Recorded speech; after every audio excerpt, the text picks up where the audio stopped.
ബാക്കിയെല്ലാം വെറുക്കണം. ഇതെന്തിനാ ഞാൻ വെറുക്കുന്നതെന്നറിയാമോ? എൻ്റെ ദൈവത്തിൻ്റെ ഹിതം ചെയ്യുവാൻ ഞാൻ ആഗ്രഹിക്കുന്നു.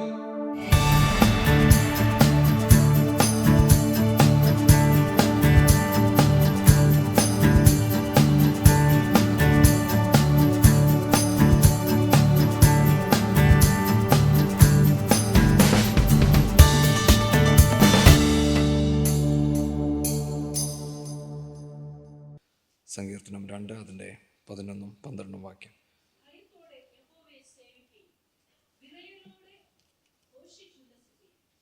കോപിച്ചിട്ട് നിങ്ങൾ വഴിയിൽ വെച്ച് നശിക്കാതിരിപ്പാൻ പുത്രനെ ചുംബിപ്പീൻ.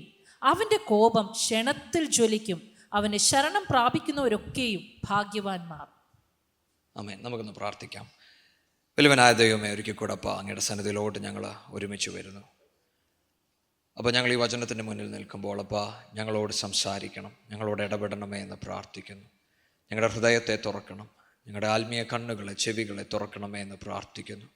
രക്തത്തിൻ്റെ മറവിൽ ഞങ്ങളെ നിർത്തണം, കൃപ കൊണ്ട് നിറയ്ക്കണം. യേശുവിൻ നാമത്തിൽ അപേക്ഷിക്കുന്നു, പ്രാർത്ഥന കേട്ടനാൽ ആമേൻ, ആമേൻ, ആമേൻ.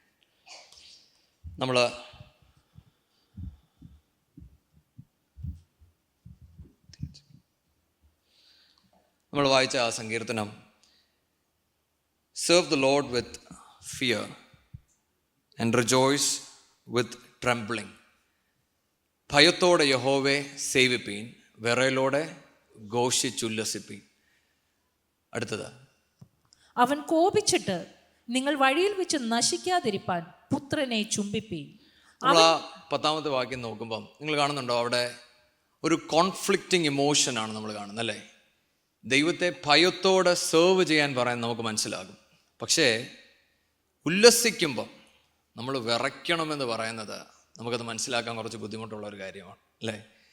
കാരണം നമുക്ക് റിജോയ്സ് ചെയ്യാൻ അറിയാം, പക്ഷെ അവിടെ വിറയ്ക്കണമെന്ന് പറയുമ്പം അത് കോൺഫ്ലിക്റ്റിംഗ് ആണ്. അപ്പോൾ തന്നെ അടുത്ത എഴുതിയിരിക്കുന്ന വേർഡാണ് കിസ് ദ സൺ, പുത്രനെ ചുംബിക്കുക. അപ്പം ഈ 3 കാര്യങ്ങൾ നമ്മൾ നോക്കിയാൽ ഇത് 3 അങ്ങോട്ടും ഇങ്ങോട്ടും ചേരുന്നില്ല. പക്ഷേ ഈ തുടക്കത്തിൽ തന്നെ ഞാൻ നിങ്ങളോട് പറയട്ടെ, നമ്മൾ ഈ പഴയ നിയമം പഠിക്കുമ്പോൾ ഇത് പൂർണ്ണമായി നമുക്ക് മനസ്സിലാകണമെങ്കിൽ നമ്മൾ പുതിയ നിയമം വായിച്ചെങ്കിലേ നമുക്ക് മനസ്സിലാകത്തുള്ളൂ. ഇന്ന് നമ്മളായിരിക്കുന്ന കാലഘട്ടത്തിൽ നമുക്ക് പലർക്കും അറിയാം, ചിലർ പറയാറുണ്ട് പുതിയ നിയമം മാത്രം മതി, പഴയ നിയമം വേണ്ട. ചിലർ പറയും പഴയ നിയമം മതി, പുതിയ നിയമം വേണ്ട. പക്ഷേ ഇന്നിവിടെ ഇരിക്കുന്ന എല്ലാവരോടും ഞാൻ പറയട്ടെ, ഈ പുസ്തകം പൂർണ്ണമായി നമ്മൾ പഠിക്കുന്നെങ്കിൽ മാത്രമേ ക്രിസ്തുവിൻ്റെ ഹൃദയം നമുക്ക് തിരിച്ചറിയുവാൻ കഴിയത്തുള്ളൂ. ദൈവവചനം പറയുന്ന പോലെ all scriptures is inspired by the Holy Spirit. എല്ലാ തിരുവെഴുത്തും അത് ദൈവശാസ്ത്രമാണ് എന്ന് പറഞ്ഞാൽ ഇതിൽ നിന്നൊന്നും എടുത്തു കളയുവാനുമില്ല, ഒന്നും എടുത്തു മാറ്റുവാനുമില്ല. എല്ലാ വചനവും നമ്മൾ ഒരുമിച്ച് വായിക്കുമ്പോഴാണ് പരിശുദ്ധാത്മാവ് നമ്മളോട് ഇടപെടുന്നത്. ഇന്ന് സഭയ്ക്കകത്ത് ഒരു അൺസ്റ്റെബിലിറ്റി നിങ്ങൾ കാണുന്നുണ്ടെങ്കിൽ അതിൻ്റെ കാരണം ചിലത് എനിക്ക് ആവശ്യമുള്ളതുപോലെ എടുക്കുന്നതും മാറ്റുന്നതും കൊണ്ടാണ്. ഞാനിപ്പോൾ ഇവിടെ പറഞ്ഞിട്ടുണ്ടെന്ന് തോന്നുന്നു, ഒരു 5th ഗോസ്പൽ ഉണ്ട്. നമുക്കെല്ലാവർക്കും അറിയാം there are 4 ഗോസ്പൽസ്. പക്ഷെ ഒരു 5ാമത്തെ ഗോസ്പൽ ഇന്ന് നമ്മൾ ഉണ്ടാക്കുന്നുണ്ട്. എന്താ ഗോസ്പൽ എന്നറിയാമോ? എനിക്കിഷ്ടമുള്ളത് എല്ലാത്തിനെയും കൂടെ ഒരുമിച്ച് കൂട്ടിച്ചേർക്കുന്ന എൻ്റെ ഗോസ്പൽ. മനസ്സിലാവുന്നുണ്ടോ? നമുക്ക് വാക്യങ്ങൾ വായിക്കുമ്പോൾ, ദൈവവചനം വായിക്കുമ്പോൾ ചിലതൊന്നും നമുക്ക് മനസ്സിലാകത്തില്ല, ചിലത് നമുക്ക് മനസ്സിലായാലും ചെയ്യാൻ മനസ്സില്ല. അപ്പോൾ നമ്മൾ എന്തോ ചെയ്യും?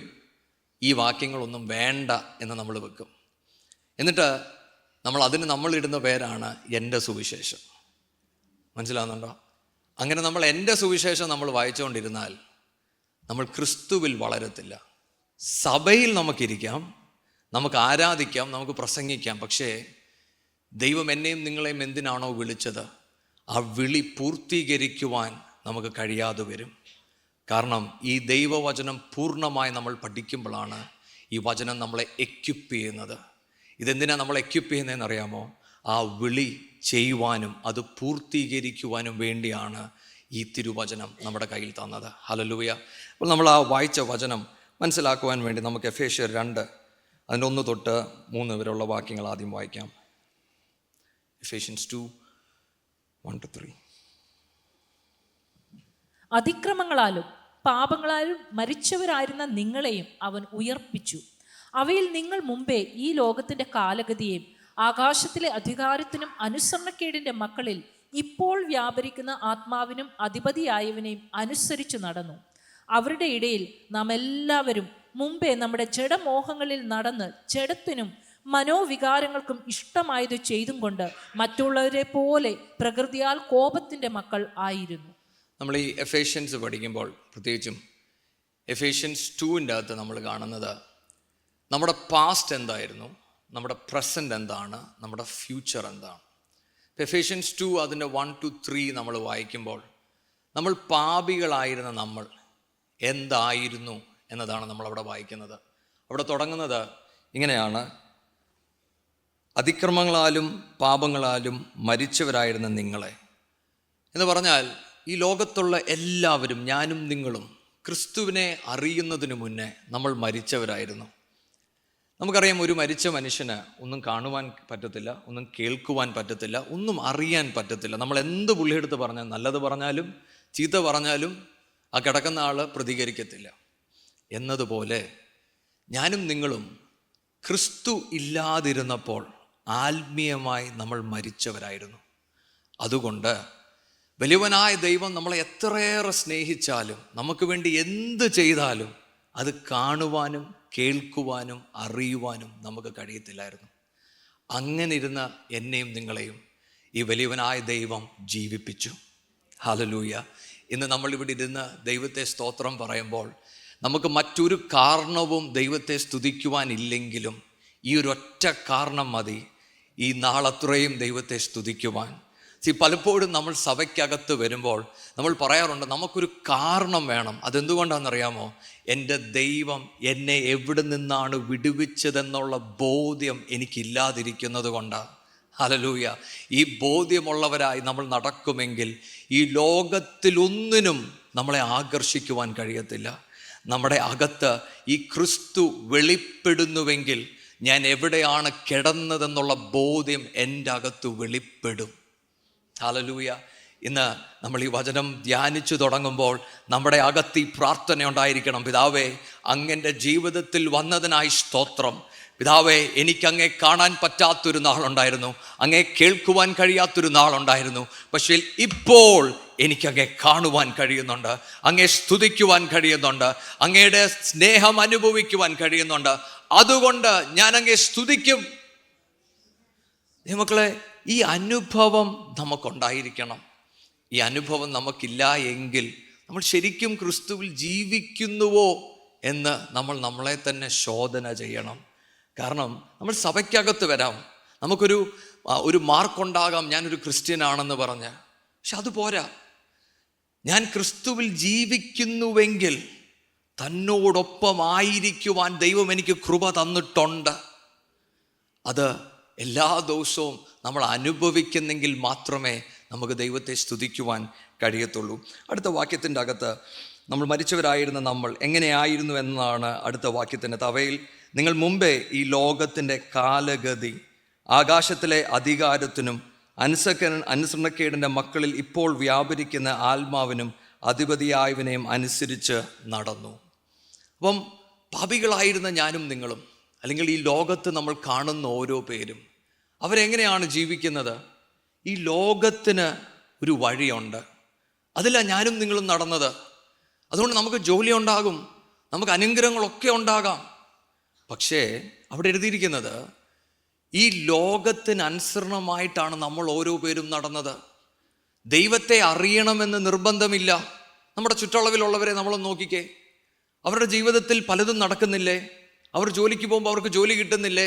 അവരുടെ എല്ലാ കാര്യങ്ങളും ചിട്ടയായി നടക്കുമ്പോൾ ചിലപ്പോൾ നമ്മൾ തന്നെ ചോദ്യം ചെയ്യും, പിതാവേ, എൻ്റെ കാര്യത്തേക്കാൾ നല്ലപോലെ അവരുടെ കാര്യം നടക്കുന്നുണ്ടല്ലോ, ഇല്ലേ? നമ്മളിതൊന്നും ഉറക്കെ പറയത്തില്ലെന്നേ ഉള്ളൂ, മനസ്സിലെങ്കിലും എവിടേക്കോ നമ്മൾ പറയും. ഇതിനാണ് പരിശുദ്ധാത്മാവ് അവിടെ എഴുതിയത്, ഈ ലോകത്തിനൊരു കാലഗതിയുണ്ട്. അടുത്തത്, നമ്മൾ അറിയാൻ വയ്യാത്തൊരു ഇൻവിസിബിൾ റലമുണ്ട്, ഈ ലോകത്തെ ഭരിക്കുന്ന ഒരു ശക്തി, അത് നമ്മളെ നിയന്ത്രിക്കുന്നുണ്ട്. അതുകൊണ്ടാണ് 1 യോഹന്നാൻ 5 ഇങ്ങനെ പറയുന്നത്, നമ്മൾ ദൈവമക്കളാകയാൽ ഈ ലോകവും ലോകത്തിലുള്ളതൊക്കെയും പിശാചിൻ്റെ ഇൻഫ്ലുവൻസിലാണ്. അപ്പം ഞാനും നിങ്ങളും ജീവിക്കുന്ന ഈ ലോകം, അത് പിശാചാണ് ഇൻഫ്ലുവൻസ് ചെയ്യുന്നത്. There is another spirit. അതുകൊണ്ടാണ് അവിടെ എഴുതിയിരിക്കുന്നത്, ഈ ലോകത്തിൽ ഞാൻ നടക്കുമ്പോൾ, ആ സ്പിരിറ്റിനെ ഞാൻ അനുസരിക്കുമ്പോൾ ഞാൻ എന്ത് ചെയ്യുന്നു? ഞാൻ ദൈവത്തോട് അനുസരണക്കേട് കാണിക്കുന്നു. നിങ്ങൾ ശ്രദ്ധിക്കുന്നോ? അപ്പം അതെന്നോട് പറയുന്ന ദൂത് എന്താണെന്നറിയാമോ? കുഞ്ഞെ, ഞാൻ ഈ ഭൂമിയിൽ ജീവിക്കുമ്പോൾ ഞാൻ ലോകത്തെ ശ്രദ്ധിക്കണം, ലോകത്തെ സൂക്ഷിക്കണം. മറ്റൊരർത്ഥത്തിൽ പറഞ്ഞാൽ, ഇപ്പം മഴ പെയ്തുകൊണ്ടിരിക്കുകയാണെന്നിരിക്കട്ടെ, ഇപ്പം തെന്നലുള്ള ഒരു സ്ഥലമാണെങ്കിൽ ഞാൻ നിങ്ങളോട് പറയണം സൂക്ഷിക്കണം, തെന്നിപ്പോകാൻ സാധ്യതയുണ്ടെന്ന് പറഞ്ഞാൽ നിങ്ങളെന്ത് ചെയ്യും? നിങ്ങളുടെ നടപ്പിൽ കുറച്ചുകൂടെ സൂക്ഷ്മതയോടെ നടക്കും. എന്നതുപോലെ വിശ്വാസികളായിരിക്കുന്ന ഞാനും നിങ്ങളും ഈ ലോകത്തിൽ നടക്കുമ്പോൾ വളരെ ശ്രദ്ധയോടെ നടക്കണം. നമ്മൾ നടന്നില്ലെങ്കിൽ നമ്മൾ ദൈവത്തെ അനുസരണക്കേടിൽ ജീവിക്കുവാൻ സാധ്യതയുണ്ട്. ഇനിയും അടുത്ത വാക്യം നോക്കിക്കേ. അവരുടെ ഇടയിൽ നാം എല്ലാവരും മുമ്പേ നമ്മുടെ ജഡമോഹങ്ങളിൽ നടന്ന് ജഡത്തിനും മനോവികാരങ്ങൾക്കും ഇഷ്ടമായത് ചെയ്തും കൊണ്ട് മറ്റുള്ളവരെ പോലെ പ്രകൃതിയാൽ കോപത്തിൻ്റെ മക്കൾ ആയിരുന്നു. അപ്പം മൂന്നാമത്തെ കാര്യം, നമുക്ക് നമ്മുടേതായ ആഗ്രഹങ്ങളുണ്ട്, ഇഷ്ടങ്ങളുണ്ട്, അതിനനുസരിച്ച് നടന്നവർ. അങ്ങനെയുള്ളവരെ കുറിച്ച് പറയുന്നത് എന്താണ്? They are the children of wrath എന്നാണ് പറയുന്നത്, ഇല്ലേ? പക്ഷെ നമ്മൾ ഈ വചനം എന്തുകൊണ്ടാണ് ഇങ്ങനെ ചിന്തിക്കുന്നതെന്ന് അറിയാമോ? കാരണം ഇന്ന് നമ്മൾ സഭയ്ക്കകത്ത് കാണുന്ന ഒരു കാര്യം എന്താണെന്ന് ചോദിച്ചാൽ, ഞാൻ ക്രിസ്തുവിനെ അറിഞ്ഞു കഴിഞ്ഞിട്ടും എൻ്റെ ആഗ്രഹങ്ങളും സ്വപ്നങ്ങളും അതുപോലെ ഇരിപ്പുണ്ട്. വ്യത്യാസം എന്താണെന്നറിയാമോ? നേരത്തെ എനിക്ക് യേശുവിനെ അറിയത്തില്ലായിരുന്നു, പക്ഷെ ഇപ്പോൾ എനിക്ക് യേശുവിനെ അറിയാം. ഇത് രണ്ടുമായിട്ടുള്ള വ്യത്യാസം എന്താണെന്നറിയാമോ?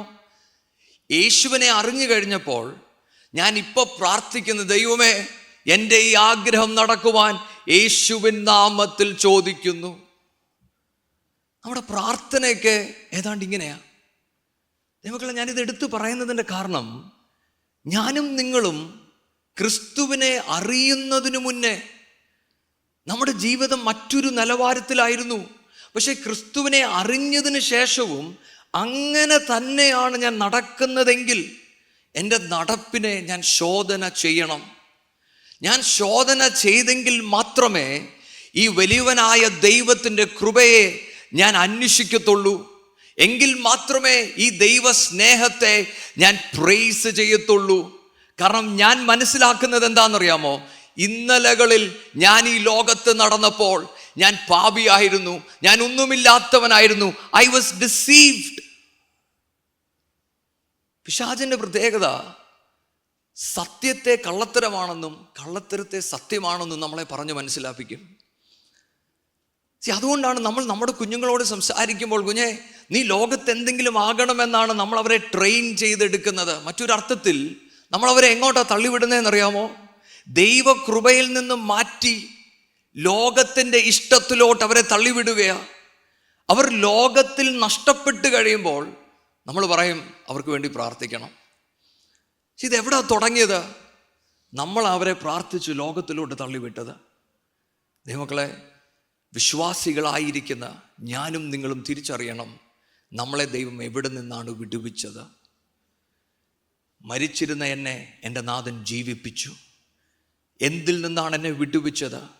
ഈ ലോകത്തിൻ്റെ സിസ്റ്റത്തിൽ നിന്ന് ദൈവം എന്നെ വിടുവിച്ചു. ഈ ലോകത്തിനെ നിയന്ത്രിക്കുന്ന ശക്തിയിൽ നിന്ന് എന്നെ വിടുവിച്ചു.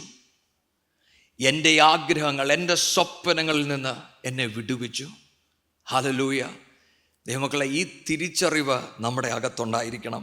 അടുത്ത വാക്യം, കരുണാസമ്പന്നനായ ദൈവമോ നമ്മെ സ്നേഹിച്ച മഹാസ്നേഹം നിമിത്തം അതിക്രമങ്ങളാൽ മരിച്ചവരായിരുന്ന നമ്മെ ക്രിസ്തുവിനോട് കൂടെ ജീവിപ്പിക്കുകയും കൃപയാൽ അത്രേ നിങ്ങൾ രക്ഷിക്കപ്പെട്ടിരിക്കുന്നു. അടുത്ത രണ്ട് വാക്യം കൂടെ.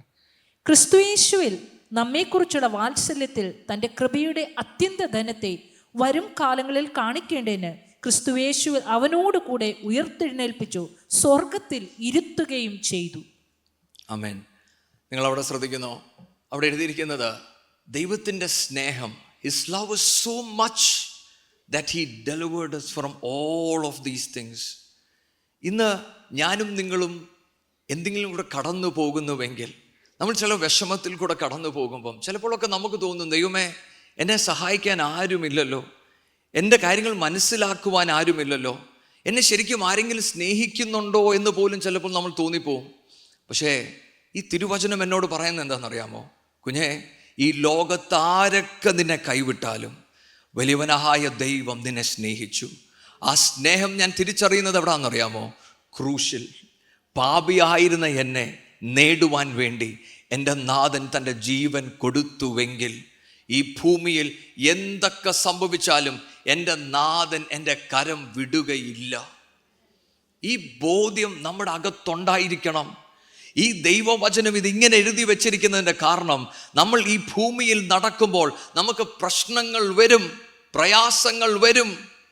ഇതൊക്കെ വരുമ്പോഴും എൻ്റെ അകത്ത് ഈ ബോധ്യമുണ്ടായിരിക്കണം, എൻ്റെ നാഥൻ എന്നെ ജീവിപ്പിച്ചിരിക്കുന്നു. പൗലോസ് എഴുതുമ്പോൾ പൗലോസ് 3 വാക്കുകളാണ് അവിടെ എഴുതിയിരിക്കുന്നത്. ഒന്ന്, he has made me alive, ജീവിപ്പിച്ചു. 2, he has raised me in Christ, ഉയർപ്പിച്ചു. 3, സ്വർഗീയ സിംഹാസനത്തിൽ അവനോട് കൂടെ ഇരുത്തിയിരിക്കുന്നു. എൻ്റെ സാൽവേഷൻ്റെ ബലം എന്താണെന്നറിയാമോ? എന്നെ വെറുതെ ജീവിപ്പിച്ച് എൻ്റെ നാഥൻ വിട്ടതല്ല, എന്നെ ഉയർപ്പിച്ചു. എന്താ അതിൻ്റെ അർത്ഥം? നമുക്ക് യോഹന്നാൻ 11 അതിൻ്റെ 43, 44 വായിക്കാം. യോഹന്നാൻ 11, 43, 44 വാക്യം.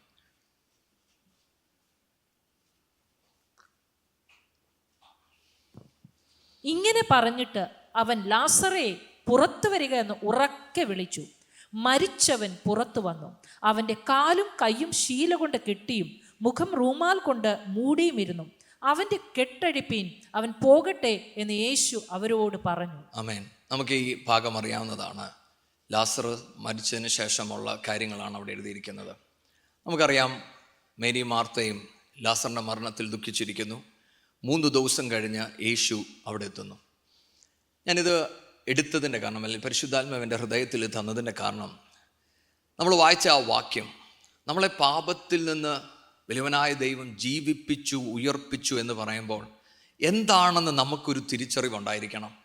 നമ്മൾ ഈ വാക്യം വായിക്കുമ്പോൾ അവിടെ എഴുതിയിരിക്കുന്നത് ലാസർ മരിച്ചിട്ട് 3 ദിവസമായി എന്ന് പറഞ്ഞാൽ ജീവൻ വിട്ടിട്ട് തൻ്റെ ശരീരം ഡീക്കേ ചെയ്യുവാൻ തുടങ്ങി എന്ന് പറഞ്ഞാൽ ജീവൻ്റെ ഒന്നും തൻ്റെ ശരീരത്തിലില്ല. അങ്ങനെ ഇരിക്കുന്ന ലാസറസിനെ നോക്കിക്കൊണ്ട് ദൈവം പറയുകയാണ്, കം ഔട്ട് ലാസറസ്. അവിടെ എഴുതിയിരിക്കുന്നത് മരിച്ചു കിടന്ന ലാസർ എഴുന്നേറ്റു എന്ന് പറഞ്ഞാൽ എന്താ അതിൻ്റെ അർത്ഥമെന്നറിയാമോ? എൻ്റെ നാഥൻ എന്നെയും നിങ്ങളെയും ജീവിപ്പിച്ചത് ഇറ്റ് വാസ് എ മിറക്കിൾ. അതൊരു അത്ഭുതമാണ്. മറ്റൊരർത്ഥത്തിൽ ഇന്നൊരു പക്ഷേ നിങ്ങൾ ഇവിടെ ഇരുന്ന് ചോദിക്കുന്നത്, പിതാവേ ഇന്ന് ഞാൻ കടന്നു പോകുന്ന വിഷയത്തിൽ ഒരു അത്ഭുതം നടക്കുമോ എന്നതാണ് പിശാച് നിങ്ങളോട് ചോദിക്കുന്നതെങ്കിൽ നിങ്ങൾ തിരിച്ച് പിശാചിനോട് പറയണം, I am a miracle. Hallelujah. എൻ്റെ നാഥൻ എന്നെ ഉയർപ്പിച്ചുവെങ്കിൽ ഈ ഭൂമിയിലെ ഒരു ശക്തിക്കും എന്നെ നശിപ്പിക്കുവാൻ കഴിയത്തില്ല.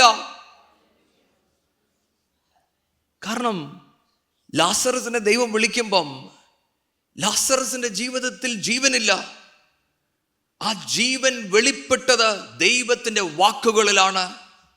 തന്നിൽ വിശ്വാസമില്ല. There is nothing in Lazarus.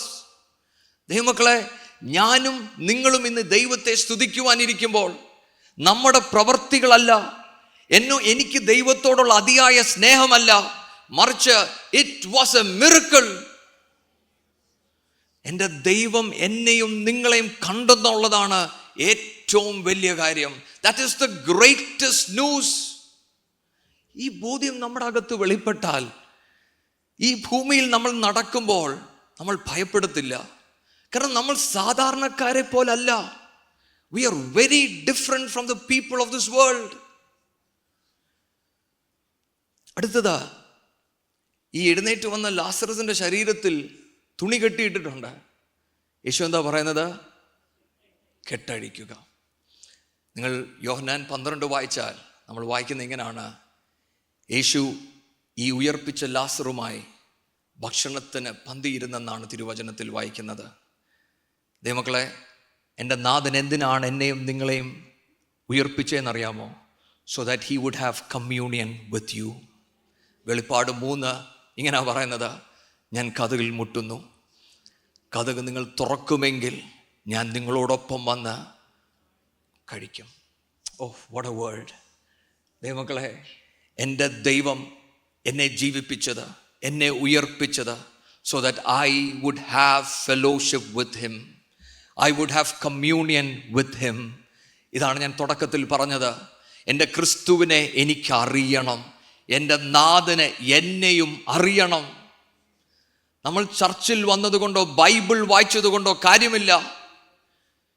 ചോദ്യം ഇതാണ്, നിങ്ങൾ ദൈവ ശബ്ദം കേൾക്കുന്നുണ്ടോ? Are you listening to that gentle voice of the Holy Spirit? ആ ശബ്ദം നമ്മൾ കേൾക്കുന്നില്ല എങ്കിൽ നമ്മൾ നമ്മളെ തന്നെ ശോധന ചെയ്യണം. ഞാൻ ശരിക്കും ആത്മാവിൽ ജീവിക്കപ്പെട്ടിരിക്കുന്നുവോ? കാരണം വചനം പറയുന്നത്, എൻ്റെ ആടുകൾ എൻ്റെ ശബ്ദം കേൾക്കും. My sheep hears my voice. ഇന്ന് സഭയ്ക്കകത്ത് ഇത്രയേറെ കൺഫ്യൂഷൻ വരുന്നതിൻ്റെ കാരണം, ദൈവശബ്ദം കേൾക്കാൻ പറ്റാത്ത ഒരു കൂട്ടം ജനം. പക്ഷെ ദൈവശബ്ദം കേൾക്കുവാൻ അതിയായ ആഗ്രഹം അവരുടെ അകത്തുണ്ട്. കേൾക്കുവാൻ വേണ്ടി അവർ വാഞ്ചിക്കുകയാണ്. പക്ഷേ പണ്ട് ഇസ്രായേൽ ജനത്തെ കാണുവാൻ വന്ന ദൈവത്തിൻ്റെ ആ ഒരു സാഹചര്യമാണ്. ദൈവം ഇറങ്ങി വരാൻ തുടങ്ങിയപ്പം അവർ പറഞ്ഞു, മോശേ, ഇത്രയും വലിയ ആ വിശുദ്ധിയിൽ ഞങ്ങൾക്ക് കാണണ്ട. അങ്ങക്ക് എന്താണെന്ന് വെച്ചാൽ കേട്ടിട്ട് ഇങ്ങ് പറഞ്ഞാൽ മതി. എന്താ കാര്യം എന്നറിയാമോ? കാരണം ദൈവത്തിനൊരു സ്റ്റാൻഡേർഡ് ഉണ്ട്. ഈ സ്റ്റാൻഡേർഡിൽ ജീവിക്കുവാൻ എന്നെയും നിങ്ങളെയും ദൈവം വിളിക്കുകയാണ്. അതുകൊണ്ട് ആ വചനം പറയുന്നത്, ഞാൻ വിശുദ്ധനായിരിക്കുന്ന പോലെ നിങ്ങളും വിശുദ്ധരായിരിപ്പീൻ. അപ്പൊ ഇന്ന് സഭയ്ക്കകത്ത് മറ്റു പലരിൽ നിന്ന് വേണം നമുക്ക് പലതും കേൾക്കുവാൻ. അതുകൊണ്ട് തന്നെ ഇത് ശരിയാണോ തെറ്റാണോ എന്ന് നമുക്ക് തിരിച്ചറിയുവാൻ കഴിയുന്നില്ല. പക്ഷെ വചനം നമ്മളെ പഠിപ്പിക്കുന്നത്, വി ആർ ഓൾ സെയിം. നമ്മളെല്ലാവരും ഒരുപോലെ ക്രിസ്തുവിൻ്റെ ശരീരത്തിലെ അവയവങ്ങളാണ്. ആരും ചെറുതും വലുതുമെന്നില്ല. പക്ഷെ ഇന്ന് സഭയ്ക്കകത്ത് നമ്മൾ അങ്ങനെ ഒരു പൊസിഷൻ കൊടുക്കുവാൻ തുടങ്ങി. അതുകൊണ്ട് തന്നെ സഭ അൺസ്റ്റേബിൾ ആകുവാൻ തുടങ്ങി. ഇന്ന് ഈ ദൈവവചനം വായിക്കുമ്പോൾ ഒരു മടങ്ങി വരവിനായി നമുക്ക് പ്രാർത്ഥിക്കാം.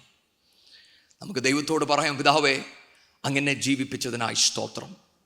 പിതാവേ, ഈ ജീവിപ്പിച്ച എനിക്ക് അങ്ങേ കാണുവാൻ, അങ്ങേ കേൾക്കുവാൻ, അങ്ങേ അനുഭവിക്കുവാൻ പിതാവേ എൻ്റെ മേലൊരു കൃപ തരണം. ഒരു പക്ഷേ ഇവിടെ ഇരിക്കുന്ന ചിലർ പറയുമായിരിക്കും, കുഞ്ഞേ, ഒരു 10 വർഷങ്ങൾക്ക് മുന്നേ ഞാൻ സ്നാനപ്പെടുന്ന സമയത്ത് എൻ്റെ വീട്ടിൽ പ്രശ്നങ്ങളുണ്ടായിട്ടും ഈ ദൈവത്തിനെ ഞാൻ അനുഗമിക്കുവാൻ ഞാൻ തീരുമാനമെടുത്തതാ. അന്ന് ഞാനൊരു ദൈവശബ്ദം കേട്ടു, അന്നൊരു ദൈവിക സ്വപ്നം ഞാൻ കണ്ടു. എത്ര വലിയ സന്തോഷമായിരുന്നു. ഇന്ന് എനിക്ക് ആ സന്തോഷമില്ല എന്ന് പറയുന്നവർ ഇതിനകത്തുണ്ടെങ്കിൽ ഞാൻ നിങ്ങളോട് പറയട്ടെ, can you tell God, Lord, I want to come back to you. എന്നെ ഒന്ന് ജീവിപ്പിക്കണം അപ്പാ. ദൈവമേ, എനിക്കൊന്ന് മടങ്ങി വരണം. അപ്പച്ചാ, ഞാനിവിടെ റിലീജിയൻ കളിക്കുവാനല്ല. അപ്പച്ച, ഒന്ന് സഭയിൽ വെറുതെ ഒരു അംഗമാകുവാനല്ല. പിതാവേ, സ്വർഗത്തിലെ ശബ്ദം കേൾക്കുവാൻ എൻ്റെ ചെവികളെ ഒന്ന് തുറക്കണമേ എന്ന് പ്രാർത്ഥിക്കുമെങ്കിൽ ഇന്ന് പരിശുദ്ധാത്മാവ് നമ്മളിൽ ചിലവരെ സ്പർശിക്കുക തന്നെ ചെയ്യും. അടുത്തത് യോഹന്നാൻ ലൂക്കോസ് 15 അതിൻ്റെ 21 തൊട്ട് 23 വരെ വായിക്കും. ലൂക്കോസ് 15 അതിൻ്റെ 21 തൊട്ട് 23.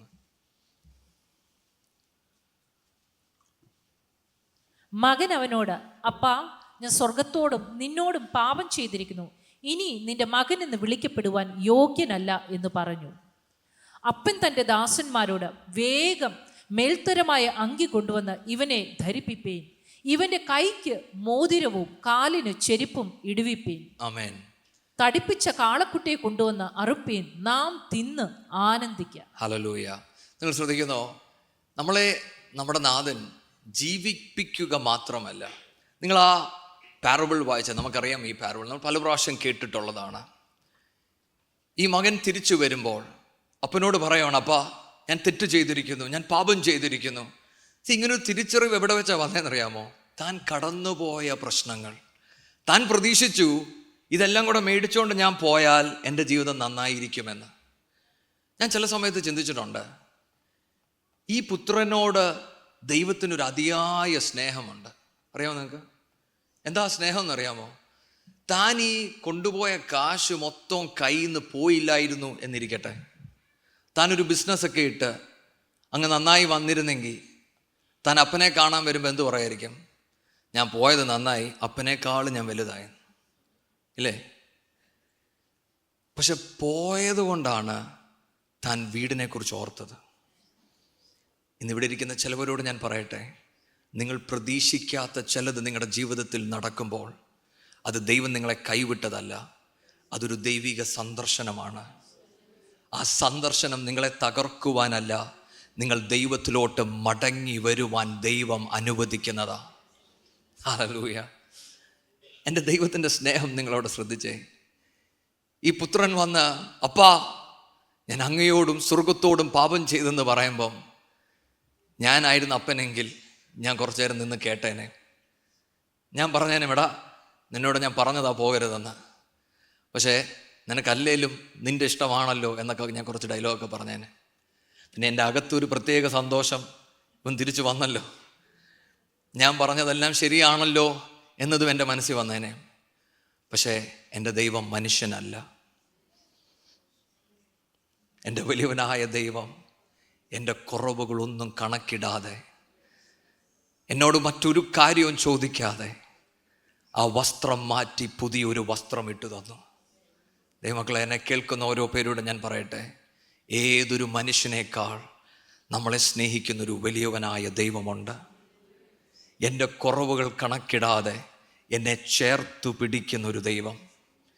ഇന്നിവിടെ ഇരിക്കുമ്പോൾ എന്നെ കേൾക്കുന്ന ഓരോ പേർക്കും അറിയാം, നിങ്ങളുടെ ജീവിതത്തിൽ മറ്റൊരാൾ അറിഞ്ഞാൽ മനസ്സ് മടുക്കുന്ന, ഹൃദയം വേദനിക്കുന്ന പല വിഷയങ്ങൾ നമ്മുടെയൊക്കെ ജീവിതത്തിൽ നടന്നിട്ടുണ്ട്.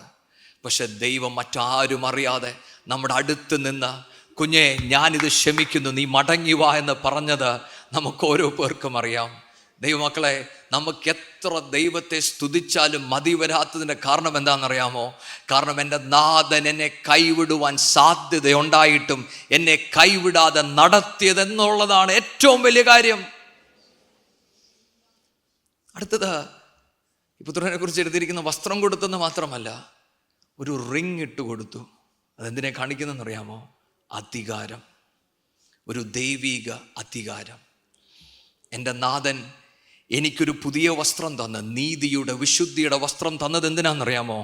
എടാ, ഇന്നലകളിൽ നീ നടന്നപ്പോൾ നിന്റെ തോൽവികൾ, നിന്റെ വേദനകൾ, നിന്റെ കുറവുകൾ വെച്ച് മറ്റു പലരും നിന്നെക്കുറിച്ച് പലത് പറയുമ്പോൾ ഇന്ന് എനിക്ക് നിന്നോട് പറയുവാനുള്ളത്, ഇന്നലെ നിന്നെ കണ്ടതുപോലല്ല ഇനിയും ജനം കാണുന്നത്. You are my son, you are my representative. അതുകൊണ്ടാ ഈ ഭൂമിയിൽ ചിലപ്പോഴൊക്കെ നമ്മൾ എവിടെയെങ്കിലൊക്കെ വീണുപോയെന്ന് വരും, തോറ്റുപോയെന്ന് വരും. പക്ഷേ മനുഷ്യൻ അത് മറന്നെന്ന് വരത്തില്ല. പക്ഷേ എൻ്റെ ദൈവം അത് കണക്കിടാതെ നമ്മുടെ കൂടെ ചേർന്ന് നടക്കുവാൻ ദൈവം വിശ്വസ്തന. രണ്ട്, ഒരു ദൈവിക അധികാരം. ഇനി മുതൽ ഞാൻ നടക്കുമ്പോൾ എൻ്റെ അധികാരത്തിലല്ല, ഒരു ദൈവിക അധികാരം എന്ന് പറഞ്ഞാൽ, ഞാൻ എൻ്റെ ദൈവത്തെ റെപ്രസെൻ്റ് ചെയ്യാൻ തുടങ്ങുമ്പോൾ എൻ്റെ ജീവിതത്തിൽ നടക്കുന്ന വിഷയങ്ങളോട് നോക്കി ഞാൻ ആരാ എന്നല്ല ഞാൻ ചോദിക്കുന്നത്, ഞാൻ അനുഗമിക്കുന്ന ദൈവം ആരാണെന്നറിയാമോ? ഹല്ലേലൂയ. ദൈവമക്കളെ, ഈ ബോധ്യം നിങ്ങളുടെ അകത്തുണ്ടായിരിക്കണം. Because I live for God, with God. ഇതിൽ നിന്ന് നമ്മൾ മാറിപ്പോയാൽ നമ്മൾ ലോകത്തിൻ്റെ അടുത്തോട്ട് പോകുവാൻ തുടങ്ങും.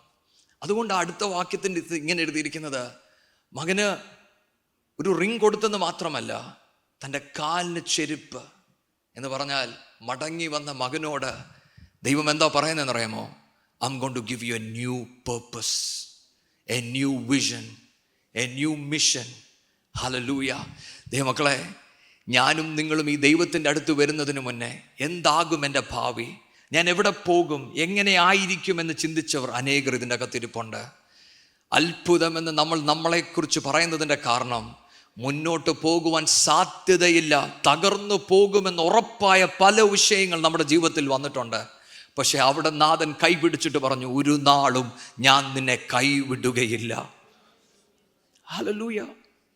ദൈവമക്കളെ, എൻ്റെ നാഥൻ നമ്മളെ ജീവിപ്പിച്ചുയർപ്പിച്ചു എന്ന് പറയുമ്പോൾ വെറുതെ എഴുന്നേൽപ്പിച്ചു വിട്ടതല്ല. എൻ്റെ അപ്പച്ചൻ പറയാണ്, കുഞ്ഞെ, ഇന്നു മുതൽ ഞാൻ നിന്റെ പിതാവ്, നീ എനിക്ക് വേണ്ടി നടക്കും, നീ എൻ്റെ അധികാരത്തിൽ നടക്കും, you will be mine. Hallelujah. ദൈവമക്കളെ, ഈ ഒരു ബോധ്യത്തിലോട്ട് വരുവാൻ നമ്മൾ ദൈവസന്നിധിയിൽ പ്രാർത്ഥിക്കണം. ഇന്ന് ഈ ദൈവവചനം പറയുമ്പോൾ ഈ ബോധ്യം നിങ്ങൾക്ക് വരണമെന്നല്ല ഞാൻ പ്രാർത്ഥിക്കുന്നത്.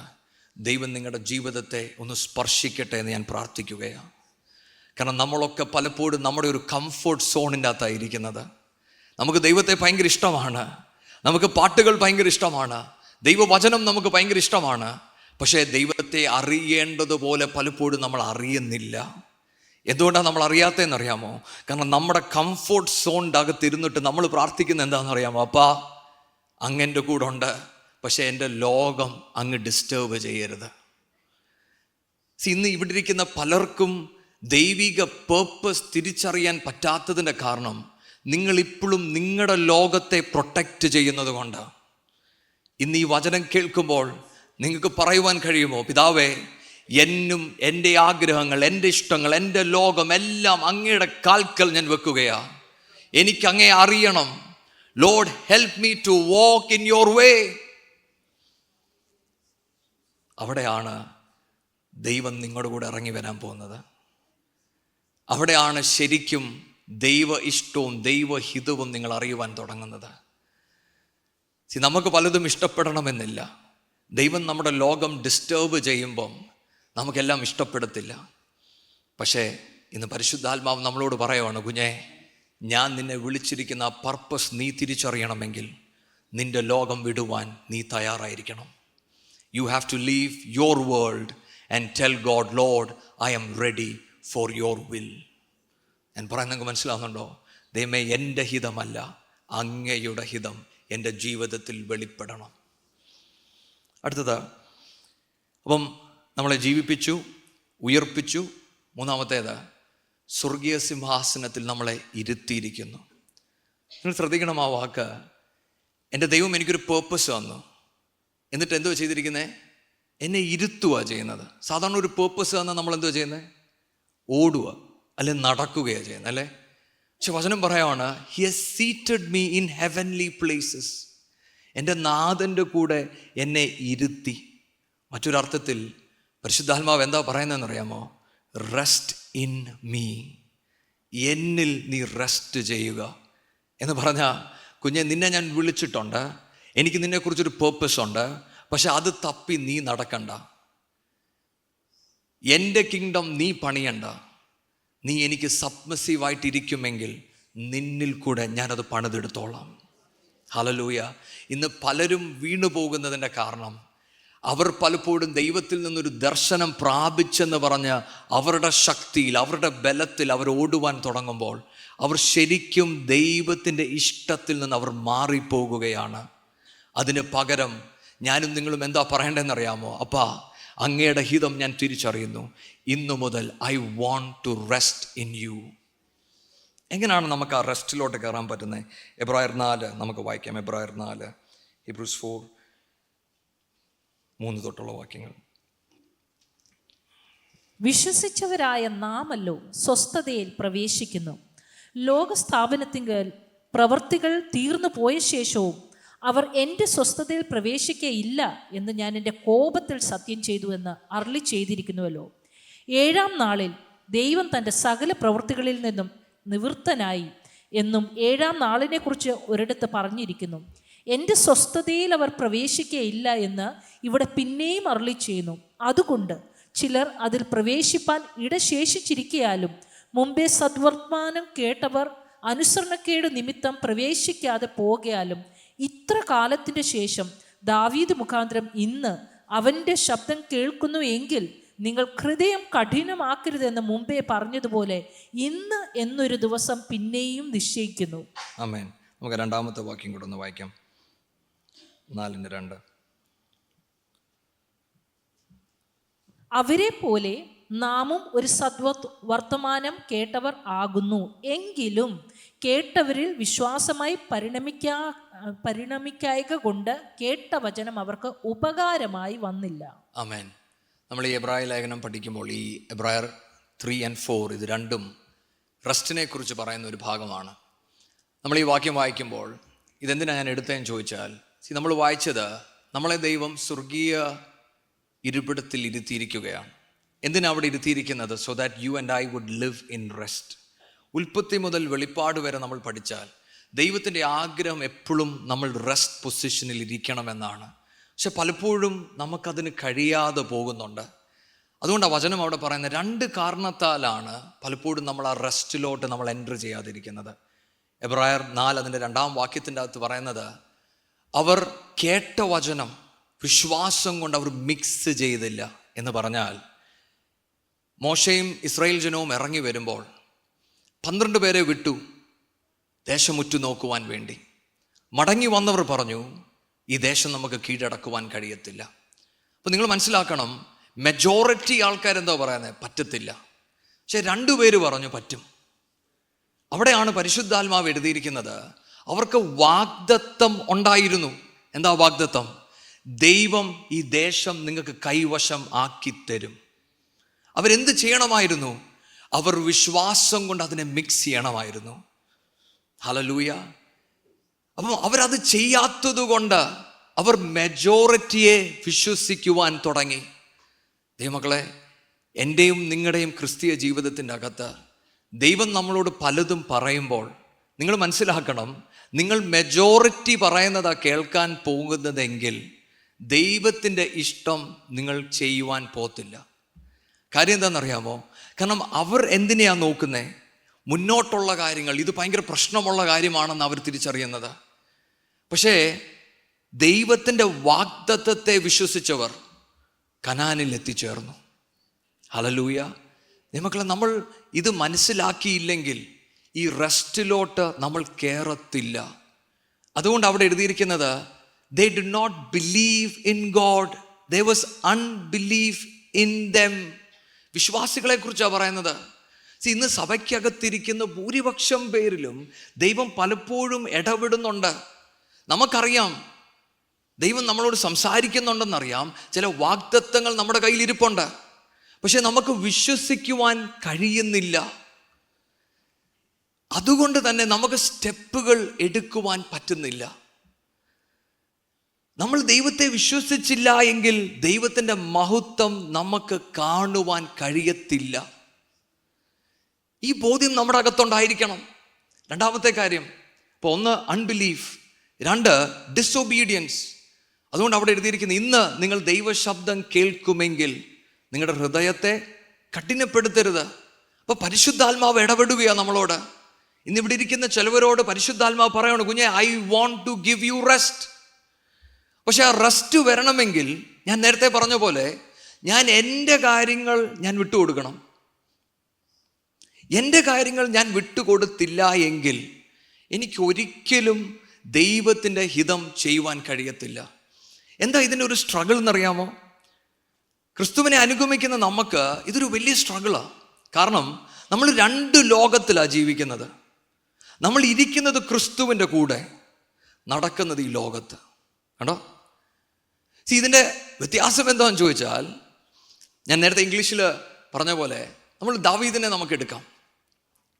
നമ്മുടെ മുന്നിൽ ഒരു വലിയ ഗോലിയാത്ത് നിൽക്കുന്നു. നമ്മൾ ഗോലിയാത്തിനെ നോക്കുമ്പം നമ്മൾ പെട്ടെന്ന് പ്രശ്നം വരുമ്പോൾ നമ്മൾ എന്താ ചെയ്യുന്നത്? നമുക്ക് എല്ലാത്തിനും എപ്പോഴും ഒരു ഓപ്ഷൻസ് ഉണ്ട്, ഇല്ലേ? നിങ്ങൾ ചിന്തിച്ച് നോക്കിയേ. അതോ നിങ്ങൾ പ്രശ്നം വന്ന ഉടനെ നമ്മൾ ദൈവത്തിൻ്റെ അടുത്തോട്ട് പോയില്ല? ദൈവത്തിൻ്റെ അടുത്ത് നമ്മളെല്ലാവരും പോകും, പക്ഷെ അത് ലാസ്റ്റ് ആയിരിക്കും. എന്നെക്കൊണ്ട് ചെയ്യാൻ പറ്റുന്ന കാര്യങ്ങളാണെങ്കിൽ ആദ്യം എൻ്റെ ബലത്തിൽ ഞാൻ പലതും ചെയ്യും. ഇപ്പോൾ ദാവീദിൻ്റെ മുന്നിൽ ഒരു ഗോലിയാത്ത് നിൽപ്പുണ്ട്. അപ്പോൾ ഗോലിയാത്തിൻ്റെ കൂടെ ഞാനും കൂടെ ഉണ്ടെന്നിരിക്കട്ടെ. അപ്പോൾ ഞാനും ദാവീദും കൂടെ നിൽക്കുവാണ്. അപ്പോൾ ദാവീദ് ചോദിച്ചാൽ നമ്മൾ എന്തോ ചെയ്യും? അപ്പോൾ ഇന്നത്തെ കാലത്താണെങ്കിൽ ഞാൻ പറയും, ഗോലിയാത്തിനെ വീഴ്ത്താനുള്ള 10 തന്ത്രങ്ങളുള്ള പുസ്തകങ്ങളുണ്ട്, അതൊന്ന് വായിച്ച് നോക്കാം. ഇല്ല, നമ്മൾ ചിലപ്പോൾ അങ്ങനെ ചെയ്യാറുണ്ട്. സഭ വളരുവാൻ 10 പോയിന്റ്സ്, ആൾക്കാരെ കൊണ്ടുവരാൻ 10 പോയിന്റ്സ്. ഇതുപോലെ ഞാൻ ആ പോയിന്റ്സ് ഒക്കെ വായിച്ച് ദാവീദിൻ്റെ അടുത്ത് വരും. അപ്പോൾ ദാവീദിന് പുസ്തകം ഒന്നും വായിച്ച് പരിചയമില്ല. അപ്പോൾ ദാവീദ് എന്തും കൊണ്ട് നിൽപ്പുണ്ട്? കല്ലും കൊണ്ട് നിൽപ്പുണ്ട്. അപ്പോൾ നിങ്ങളൊന്ന് ആലോചിച്ച് നോക്കിയേ, ഞാൻ എന്തോ ആയിരിക്കും ദാവീദിനോട് ചോദിക്കുന്നത്? എടാ, നീ കല്ലും കൊണ്ട് എങ്ങോട്ട് പോവാ? കാരണം ഞാനും ദാവീദും ഗോലിയാത്തിനെ നോക്കുവാണെങ്കിൽ ഞങ്ങളിങ്ങനെ കാണാൻ പറ്റത്തില്ലായിരിക്കും, ഇല്ലേ? ഇങ്ങനെ നോക്കുന്ന പോലും നമുക്ക് പലപ്പോഴും മനസ്സിലാക്കാൻ പറ്റുന്നില്ല. അപ്പോൾ ഗോലിയാത്തിനെ എനിക്ക് ഒട്ടുമേ പിടികിട്ടുന്നില്ല. ആ ഗോലിയാത്തിനെ വീഴ്ത്താൻ ഒരു കല്ലും കൊണ്ട് ദാവീദ് നിൽക്കുവാണ്. അപ്പോൾ ഞാൻ എന്തുമായിരിക്കും ദാവീദിനോട് പറയുന്നത്? ദാവീദേ, നിൻ്റെ ചേട്ടന്മാർ ഗവൺമെൻറ് ജോലി കിട്ടിയപ്പം നീ ആടിടയനായതിൻ്റെ കാരണം ഇപ്പം എനിക്ക് മനസ്സിലായി, അല്ലേ? കാരണം ഗോലിയാത്തിനെ വീഴ്ത്താൻ ഒരു കല്ല്. പക്ഷെ നിങ്ങൾക്കറിയാമോ, ഗോലിയാത്തിന് എന്നോട് പറയാനൊരു കാര്യം കാണും. എടാ മോനെ, ക്രിസ്തുവിൻ്റെ മടിയിൽ നിന്ന് നീ ഒന്ന് ഗോലിയാത്തിനെ നോക്കിക്കേ. മനസ്സിലാവുന്നുണ്ടോ? എന്നെയും നിങ്ങളെയും ദൈവം എന്തിനാ വിളിക്കുന്നതെന്നറിയാമോ? ഈ ലോകത്തിൽ ഞാൻ ജീവിക്കുന്നുവെങ്കിലും സ്വർഗീയ കാഴ്ചപ്പാടുമായി ജീവിക്കുവാനാ ദൈവം എന്നെയും നിങ്ങളെയും വിളിക്കുന്നത്. ഇതുകൊണ്ടാണ് കൊലോഷ്യർ 3 അകത്ത് ഇങ്ങനെ പറയുന്നത്, നിങ്ങൾ ക്രിസ്തുവിൽ ഉയർത്തെഴുന്നേറ്റുവെങ്കിൽ ഉയരത്തിലുള്ളത് തന്നെ അന്വേഷിപ്പി. ഹല്ലേലൂയ. ഈ ബോധ്യം എൻ്റെ അകത്ത് വെളിപ്പെടണം. ഇത് വെളിപ്പെടുവാൻ വേണ്ടിയാണ് നമ്മൾ ദൈവസന്നിധിയിൽ വരേണ്ടത്. നമ്മുടെ മുന്നിൽ പ്രശ്നങ്ങൾ വരും, നമ്മുടെ മുന്നിൽ പലവിധമായ പ്രശ്നം വരും. പക്ഷെ അതിൻ്റെ നടുവിൽ നമ്മുടെ പ്രാർത്ഥന എന്താണെന്ന് അറിയാം? പിതാവേ, അങ്ങ് കാണുന്നത് പോലെ ചിലതിനെ കാണുവാൻ എൻ്റെ മേലൊരു കൃപ പകർന്നു തരണം. ഇന്നെന്നെ കേൾക്കുന്ന ചിലവരോട് ഞാൻ പറയട്ടെ, നിങ്ങൾ കടന്നു പോകുന്ന ചില പ്രശ്നങ്ങൾ പ്രാർത്ഥിച്ചിട്ടും അതൊരു പക്ഷേ മാറുന്നില്ലായിരിക്കാം. അതിൻ്റെ അർത്ഥം ദൈവം നിങ്ങളുടെ പ്രാർത്ഥന കേൾക്കുന്നില്ല എന്നല്ല. പകരം പരിശുദ്ധാത്മാവ് നിങ്ങളോട് പറയുന്നത്, കുഞ്ഞെ, നീ പ്രാർത്ഥിക്കേണ്ടത് നീ ആഗ്രഹിക്കുന്ന ഉത്തരത്തിന് വേണ്ടിയല്ല. പിതാവേ, അങ്ങ് കാണുന്നത് പോലെ കാണുവാൻ എൻ്റെ മേലൊരു കൃപ പകർന്നു തരണം. ഹല്ലേലൂയ. ആ പ്രശ്നം ദൈവം മാറ്റും. പക്ഷെ അതിനെ അവിടെ നിർത്തിയിരിക്കുന്നത് നീ ചിലത് അഭ്യസിപ്പിക്കപ്പെടേണ്ടതിന് വേണ്ടിയാണ്. ഹല്ലേലൂയ. ഇന്ന് നിങ്ങളിൽ ചിലവരെ ദൈവം അഭ്യസിപ്പിച്ചെടുക്കുകയാണ്. എന്തിനാണെന്നറിയാമോ? നിങ്ങളെ വിളിച്ച വിളിയിലോട്ട് നിങ്ങൾ ഇറങ്ങിത്തിരിക്കുവാൻ. ഈ മക്കളെ, ഈ ബോധ്യം നമ്മുടെ അകത്ത് വന്നാൽ പിന്നെ നമ്മുടെ നടപ്പിന് വ്യത്യാസമുണ്ടാകാൻ തുടങ്ങും. പിന്നെ ഈ ലോകത്തുള്ള ഒരു ശക്തിക്കും നമ്മളെ തൊടുവാൻ കഴിയത്തില്ല. അതുകൊണ്ടാണ് ഞാൻ നിങ്ങളോട് നേരത്തെ പറഞ്ഞത്, നമ്മൾ എന്തിൽ നിന്നാണ് വിടുവിക്കപ്പെട്ടത് എന്ന ബോധ്യം നമ്മുടെ അകത്തുണ്ടായിരിക്കണം. കാരണം ഈ ലോകത്തിലെ സിസ്റ്റം അതെപ്പോഴും എന്നെ പുറകിലോട്ട് വലിക്കും. അതുകൊണ്ടാണ് നിങ്ങൾ പുറപ്പാട് പുസ്തകം പഠിച്ചാൽ, അതിന് എക്സോഡസ് ചാപ്റ്റർ 1-2 നിങ്ങൾ വായിച്ചാൽ, ഇസ്രായേൽ ജനത്തെ പുറത്തു കൊണ്ടുവരുവാൻ മോശ ഫറോ എടുത്ത് പോയി സംസാരിക്കുമ്പോഴൊക്കെ ഫറോ മോശയോട് പറയുന്ന കാര്യങ്ങൾ നിങ്ങൾ ശ്രദ്ധിച്ചാൽ അത് ലോകത്തിൻ്റെ വഴികളാണ്. എന്താ ഫറോ പറയുന്നതെന്നറിയാമോ? നിങ്ങൾക്ക് ആരാധിക്കണം, അല്ലേ? ഒരു കാര്യം ചെയ്യ്, ഇവിടെ ആരാധിച്ചോ, ഈ ദേശത്ത് ആരാധിച്ചോ, എങ്ങോട്ടും പോകണ്ട, ഇവിടെ തന്നെ. ഇന്നും ഈ ലോകം നമ്മളെ പിടിക്കുന്നുണ്ട്. ഇത് നമ്മളോട് പറയുന്നത് എന്താണെന്നറിയാമോ? പരിശുദ്ധാത്മാവ് നമ്മളോട് പറയുന്നുണ്ട്, കുഞ്ഞെ, എനിക്ക് നിന്നിൽ കൂടെ ചിലത് ചെയ്യുവാനുണ്ട്, പക്ഷെ നീ ഇവിടം വിട്ടിറങ്ങണം. അപ്പം നമ്മളോട് ഈ ലോകം പറയും, എടാ, നിനക്ക് ശുശ്രൂഷ ഇവിടെ ഇരുന്നും ചെയ്യാം, എങ്ങോട്ടും പോകണ്ട, ഇവിടെ ഇരുന്നാൽ മതി. അടുത്തത്, നിങ്ങൾ പുറപ്പാട് പുസ്തകം പഠിച്ചാൽ ഫറോ പറയുന്നൊരു കാര്യമുണ്ട്, അധികം ദൂരം പോകണ്ട, ഈ ഒരു സൈഡിൽ തന്നെ കാണണം എന്ന് പറഞ്ഞാൽ അധികം ആത്മീയനാകണ്ട. പള്ളി വരിക, പ്രസംഗിക്കുക, പാട്ട് പാടുക, ഒരു ഹൗസ് മീറ്റിംഗ് ഒക്കെ നടത്തി തിരിച്ച് വീട്ടിൽ പോയിക്കുക. പക്ഷെ പരിശുദ്ധാത്മാവ് നമ്മളെ വിളിക്കുന്നത് അതിനു വേണ്ടിയല്ല.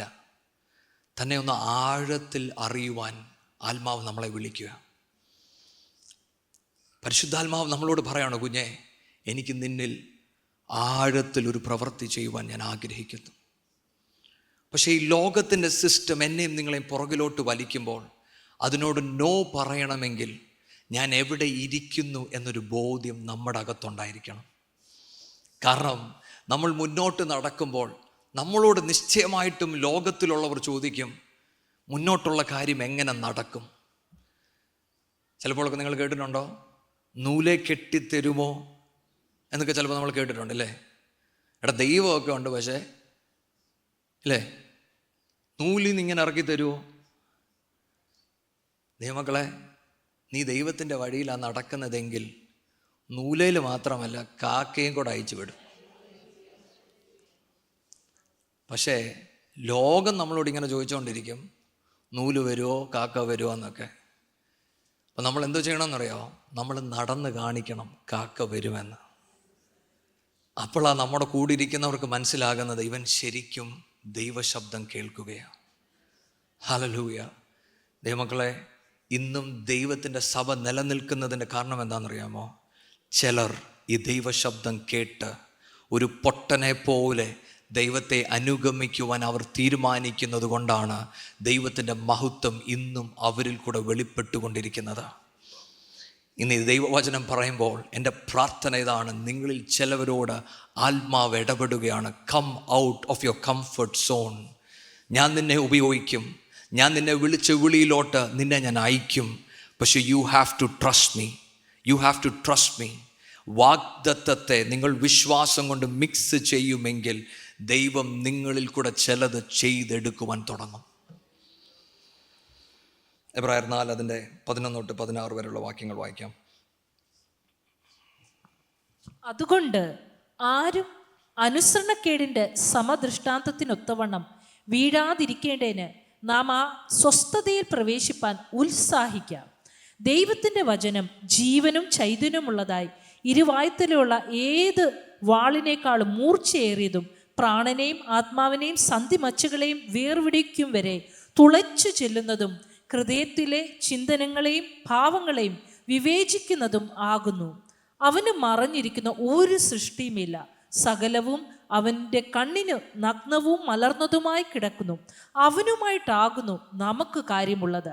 ആകയാൽ ദൈവപുത്രനായ യേശു ആകാശത്തിൽ കൂടി കടന്നുപോയ ഒരു ശ്രേഷ്ഠ മഹാപുരോഹിതനായി നമുക്കുള്ളതുകൊണ്ട് നാം നമ്മുടെ സ്വീകാരം മുറുകെ പിടിച്ചുകൊള്ളുക.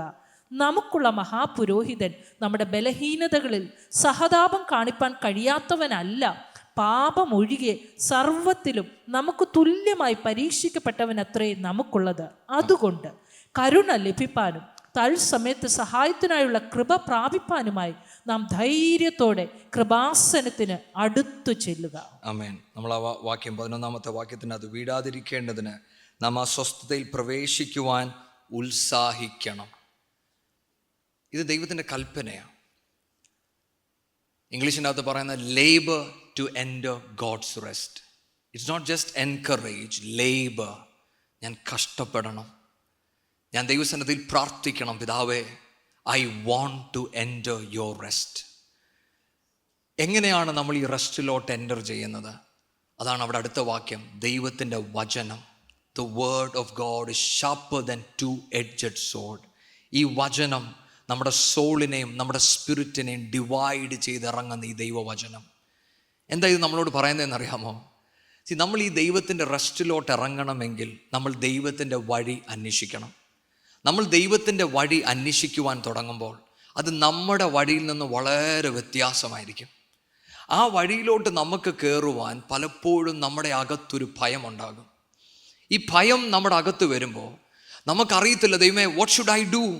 കാരണം നമ്മുടെ ചുറ്റളവിലുള്ള മെജോറിറ്റി ഓഫ് ആൾക്കാരും പറയും, ഈ വഴിയിൽ നീ പോകരുത്, ഈ വഴിയിൽ പോയാൽ പ്രശ്നങ്ങളുണ്ടാകും. കഴിഞ്ഞ ദിവസം എൻ്റെ കൂട്ടുള്ള ഒരു യൂത്തിൻ്റെ അടുത്ത് ഞാൻ സംസാരിക്കുകയായിരുന്നു. അപ്പോൾ അവനിങ്ങനെ എന്നോട് പറയായിരുന്നു, അച്ഛാ ഒരു പ്രവാചകൻ വന്ന് പറഞ്ഞു, കുഞ്ഞാ ഞാൻ കാണുന്നു, അപ്പോൾ അവനിപ്പോൾ നല്ലൊരു ജോലിയൊക്കെ ഉണ്ട്, അപ്പോൾ ഞാൻ കാണുന്നു നീ ഒരു സഭയിൽ ഒരു അസിസ്റ്റൻറ്റ് പാസ്റ്ററായിട്ട് ഞാൻ കാണുന്നു. അപ്പോൾ അവൻ പ്രവാചകനോട് ചോദിച്ചു, അപ്പോൾ ഈ ഞാനിപ്പം നാട്ടിലാണ്, എങ്ങനെ ഞാൻ അപ്പുറത്തോട്ട് പോകുന്നത്? പ്രവാചകൻ പറഞ്ഞ അതൊന്നും എനിക്കറിയത്തില്ല, എന്തായാലും നീ അവിടെ പോയി ശുശ്രൂഷിക്കും. അപ്പോൾ അവൻ ചോദിച്ചു ജോലിയുണ്ടോ? ജോലിയൊന്നും കാണുന്നില്ല. അപ്പം വീട്ടിൽ വന്ന് പറഞ്ഞു, ഒരു പ്രവാചകൻ പറഞ്ഞു ഇങ്ങനെ സംഭവിക്കുമെന്ന്.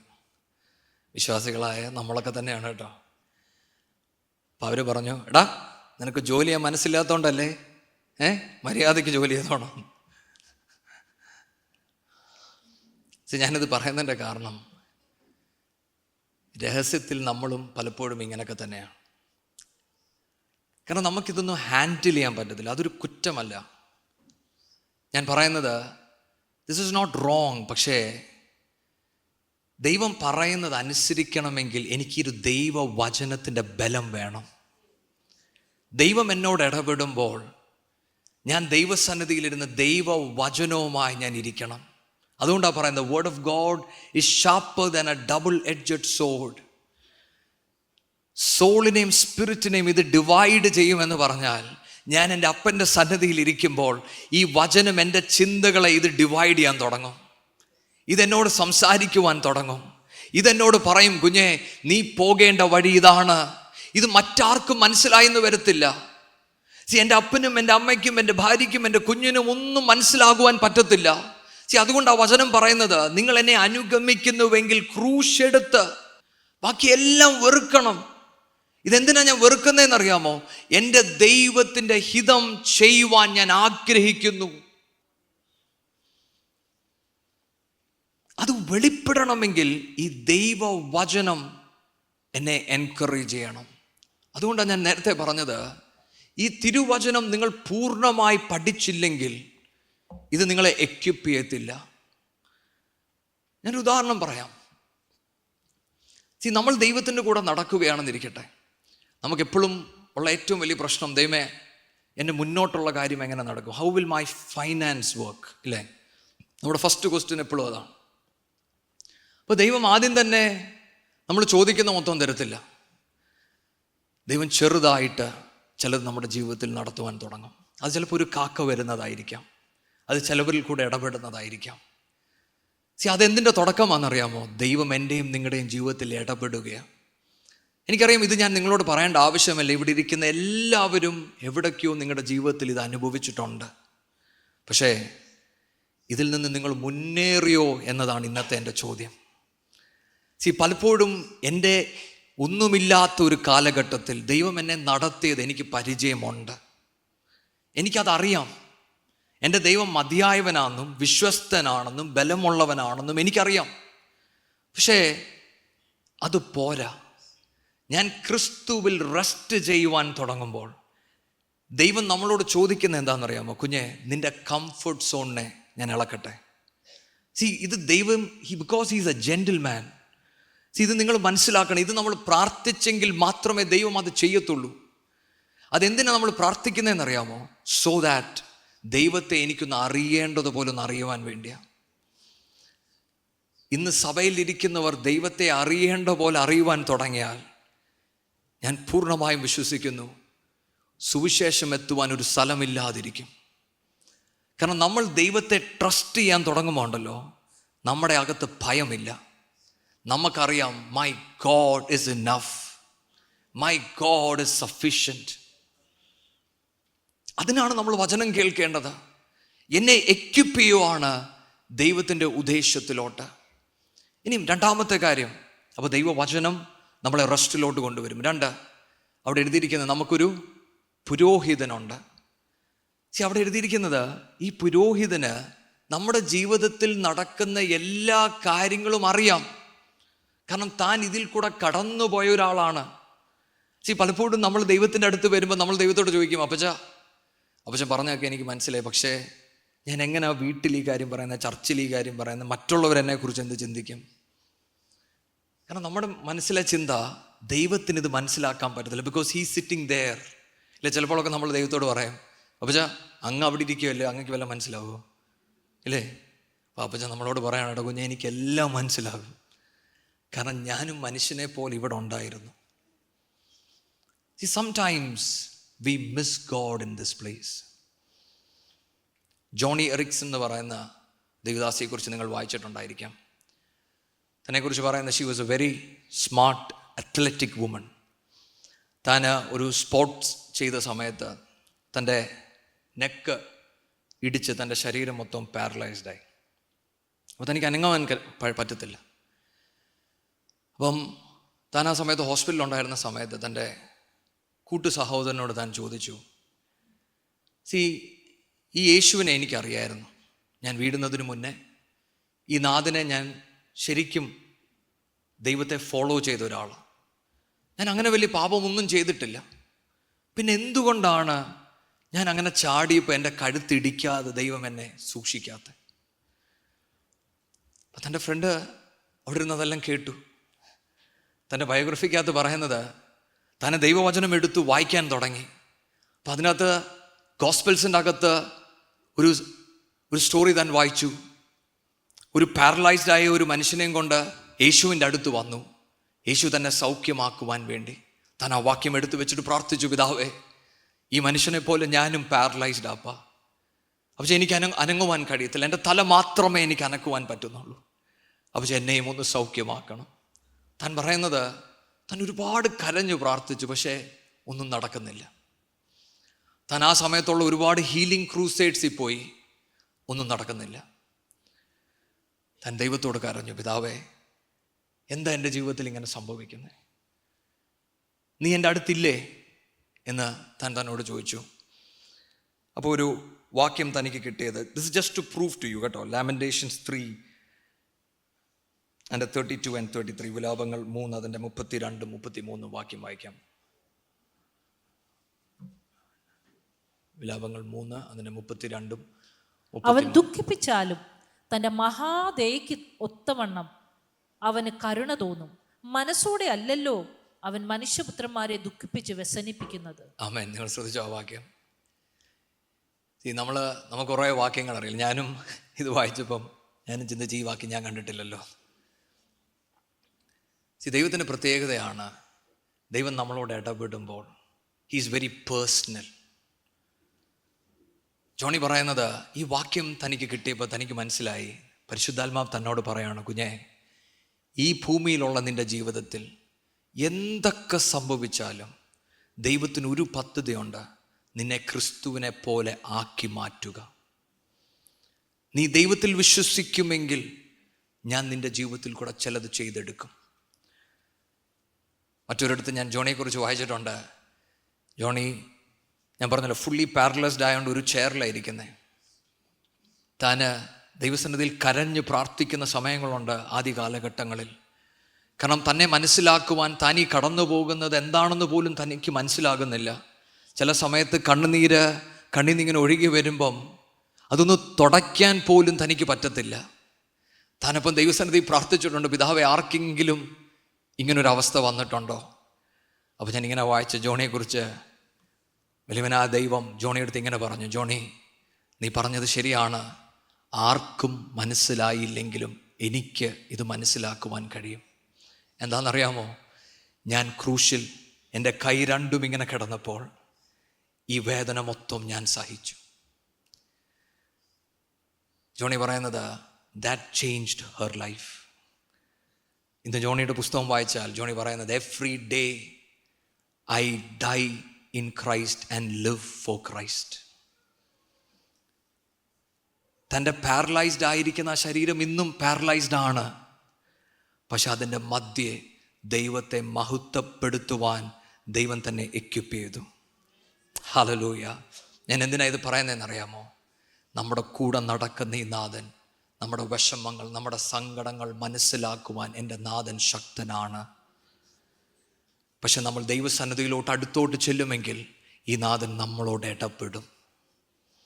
ഇന്നെന്നെ കേൾക്കുന്ന ചിലവരോട് ഞാൻ പറയട്ടെ, ദൈവവചനം നിങ്ങളോട് സംസാരിക്കുമ്പോൾ തന്നെ ഈ ഫെലോഷിപ്പിലോട്ട് നിങ്ങൾ കയറുമെങ്കിൽ ഇതുവരെയും നിങ്ങൾ നടന്നതുപോലല്ല, അടുത്തൊരു നിലവാരത്തിലോട്ട് ദൈവവുമായിട്ട് നടക്കുവാൻ ദൈവം നിങ്ങളെ സഹായിക്കും. നിങ്ങളുടെ പ്രാർത്ഥന മുറിക്കകത്ത് നിങ്ങൾ ദൈവത്തെ അനുഭവിക്കുവാൻ തുടങ്ങും. ദൈവ സാന്നിധ്യം നിങ്ങൾ അനുഭവിക്കുവാൻ തുടങ്ങും. You have A high priest.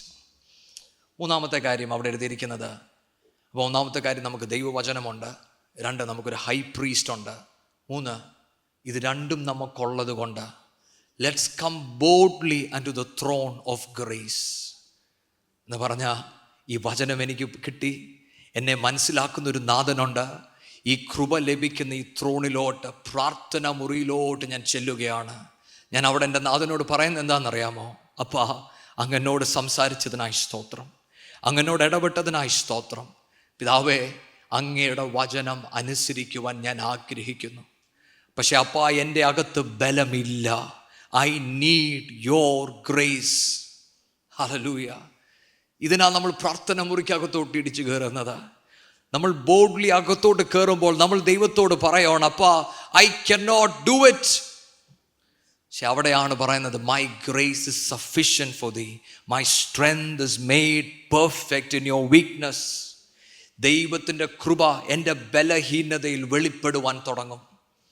ദൈവമക്കളെ, ദൈവത്തിന് വേണ്ടി ജ്വലിക്കുന്ന ഓരോ പേരും അവർ ദൈവത്തിന് വേണ്ടി ചെയ്തത് എങ്ങനെയാണെന്നറിയാമോ? അവരുടെ ബലത്താലല്ല, അവരുടെ ശക്തിയാലല്ല. അവർ ദൈവത്തിൽ ആശ്രയിക്കുവാൻ തുടങ്ങിയപ്പോൾ ദൈവം അവരിൽ കൂടെ അത്ഭുതങ്ങൾ ചെയ്യുവാൻ തുടങ്ങി. ഇന്ന് നിങ്ങളിൽ കൂടെ ദൈവം ആ അത്ഭുത പ്രവൃത്തികൾ ചെയ്യട്ടെ. അതിനായിട്ട് നമുക്ക് ദൈവസന്നിധിയിലും സമർപ്പിച്ചിട്ട് പ്രാർത്ഥിക്കണം. പിതാവേ, അപ്പച്ചാ എൻ്റെ ജീവിതത്തെ അങ്ങൊന്ന് സ്പർശിക്കണം. എനിക്ക് കൃപ ആവശ്യമുണ്ടപ്പ. ഇന്നലകളിൽ ഞാൻ കേട്ട ചില കാര്യങ്ങൾ, എന്നോട് ഈ കുറച്ച് ദിവസമായി ഇടപെടുന്ന ചില കാര്യങ്ങൾ, അപ്പച്ചാ അതനുസരിക്കുവാൻ ഇതാ ഞാൻ എന്നെ തന്നെ സമർപ്പിക്കുന്നു. അപ്പച്ചാ ദൈവ ഇഷ്ടം മനസ്സിലാക്കി ജീവിക്കുവാൻ എൻ്റെ മേലൊരു കൃപ തരണമെന്ന് നമ്മൾ പ്രാർത്ഥിക്കുമെങ്കിൽ ദൈവം നമ്മളോട് ഇടപെടുവാൻ തുടങ്ങും. ഒരു ബയോഗ്രഫിയിൽ ഞാൻ വായിച്ചതും കൂടെ പറഞ്ഞിട്ട് ഞാൻ നിർത്താം. വില്യം വാലസ് എന്ന് പറഞ്ഞ അമേരിക്കൻ മിഷണറി, ഒരുപക്ഷെ ചൈനയിൽ ആദ്യമായിട്ട് പോയ ഒരു അമേരിക്കൻ മിഷണറി വില്യം വാലസ് ആയിരിക്കും. താൻ അമേരിക്കയിൽ വളരെ അറിയപ്പെട്ട ഒരു സർജൻ, സർജറിയിൽ വളരെ പേര് കേട്ട ഒരു മനുഷ്യൻ. ദൈവം തന്നെ വിളിച്ചപ്പോൾ സർവ്വതും വിട്ട് താൻ ചൈനയിലോട്ട് പോയി. താൻ ചൈനയിൽ പോകുന്ന സമയത്ത് പ്രത്യേകിച്ചും കമ്മ്യൂണിസ്റ്റ് ഗവൺമെൻറ്റിൻ്റെ ഇടപെടലും മറ്റും നടക്കുന്നത് കൊണ്ട് അവിടെ ഒരുപാട് പ്രശ്നങ്ങളുണ്ടായിരുന്നു. പക്ഷേ അതൊന്നും വകവെക്കാതെ വില്യം വാലസ് ചൈനയിലോട്ട് പോയി. തന്നെക്കുറിച്ച് പറയുന്നത്, താനൊരു സർജൻ ആയതുകൊണ്ട് തന്നെ ഒരുപാട് സർജറീസ് എപ്പോഴും തനിക്ക് ചെയ്യണമായിരുന്നു. അപ്പോൾ തൻ്റെ ഇടപെടൽ കണ്ട് അവിടുത്തെ ആൾക്കാർക്ക് ഈ മനുഷ്യനിലൊരു വ്യത്യാസം എപ്പോഴും അവർക്ക് തോന്നുന്നുണ്ട്. അപ്പം തൻ്റെ ബയോഗ്രഫിക്കകത്ത് പറയുന്ന, പലപ്പോഴും പാവപ്പെട്ടവർ തൻ്റെ അടുത്ത് വന്ന് തൻ്റെ കയ്യിൽ കാശ് വെച്ച് കൊടുക്കുമായിരുന്നു. അപ്പോഴൊക്കെ വില്യം വാലസ് പറയും, എനിക്കിതൊന്നും വേണ്ട, നിങ്ങൾ നന്നായിരിക്കട്ടെ. താൻ എന്താ ചെയ്യുന്നതെന്നറിയാമോ? താൻ അവരുടെയൊക്കെ മുന്നിൽ ക്രിസ്തുവിനെ വരച്ച് കാണിക്കുക. തനിക്കൊറ്റ ആഗ്രഹം മാത്രമേ ഉള്ളായിരുന്നു. അവിടെ ഹോസ്പിറ്റലിൽ വർക്ക് ചെയ്യുന്നവർക്ക് എല്ലാവർക്കും അറിയാം, വില്യം വാലസ് തന്നെ പൂർണ്ണമായി ദൈവത്തിന് സമർപ്പിച്ചൊരു മനുഷ്യൻ. ദിവസങ്ങൾ കഴിഞ്ഞ് വർഷങ്ങൾ കഴിഞ്ഞപ്പോൾ കമ്മ്യൂണിസ്റ്റ് ഗവൺമെൻറ് ചൈനയെ കീഴടക്കി, പ്രശ്നങ്ങൾ ഗുരുതരമായി തുടങ്ങി. അങ്ങനെ താൻ വർക്ക് ചെയ്ത ഹോസ്പിറ്റൽ ബോംബാർഡ് ചെയ്തു. ഹോസ്പിറ്റലിലുള്ള ആൾക്കാരെ എല്ലാം മാറ്റി താനും അവിടെ നിന്ന് മാറി. ആ സമയത്ത് ഒരു കപ്പൽ അവിടെ ഒരു ഷോറി വന്നു. അപ്പോൾ തൻ്റെ കൂടെ ഉള്ളവരുടെ അടുത്തെല്ലാം പറഞ്ഞു, കയറിപ്പോയിക്കോ. അപ്പം ഈ ഷിപ്പിൻ്റെ ക്യാപ്റ്റൻ വില്യം വാലസിൻ്റെ അടുത്ത് വന്ന് പറഞ്ഞു, നിനക്കാണ് ഏറ്റവും കൂടുതൽ പ്രശ്നം വരുന്നത്, because you are an American citizen. Chinese പീപ്പിളിന് നിങ്ങളെ ഒട്ടും ഇഷ്ടമല്ല, ഈ ഗവൺമെൻറ്റിന് നിങ്ങളെ ഇഷ്ടമല്ല, പ്രശ്നങ്ങളാകും. വില്യം വാലസ് ക്യാപ്റ്റനോട് പറഞ്ഞു, എന്നെ ചൈനയിലോട്ട് വിട്ടത് എൻ്റെ വലിയവനായ ദൈവമാണ്. എൻ്റെ ദൈവം പറയാതെ I am not going anywhere. ഞാനെന്തിനാ നിങ്ങളോട് പറയുന്നതെന്നറിയാമോ? എവിടെ നിന്നായിരിക്കാം വില്യം വാലസിന് ഈ കറേജ് കിട്ടുന്നത്?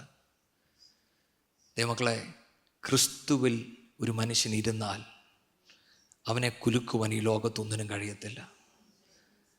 കാരണം അവനറിയാം, Christ alone is enough. In Christ I am safe. In Christ I have everything. ദൈവമക്കളെ, ഇന്ന് ദൈവം നമ്മളെ വിളിക്കുന്നത് ഈ ബോധ്യത്തിലോട്ട് നമ്മളൊന്ന് നടന്നു വരിക എന്നുള്ളതാണ്. നമുക്ക് പ്രശ്നങ്ങളുണ്ടാകും, നമുക്ക് വിഷയങ്ങളുണ്ടാകും. പക്ഷെ അതിൻ്റെയൊക്കെ നടുവിൽ ക്രിസ്തു മാത്രം മതി എന്ന് നമ്മൾ പറയുന്നിടത്താണ് ഒരു വിജയകരമായ ഒരു ക്രിസ്തീയ ജീവിതം ആരംഭിക്കുന്നത്.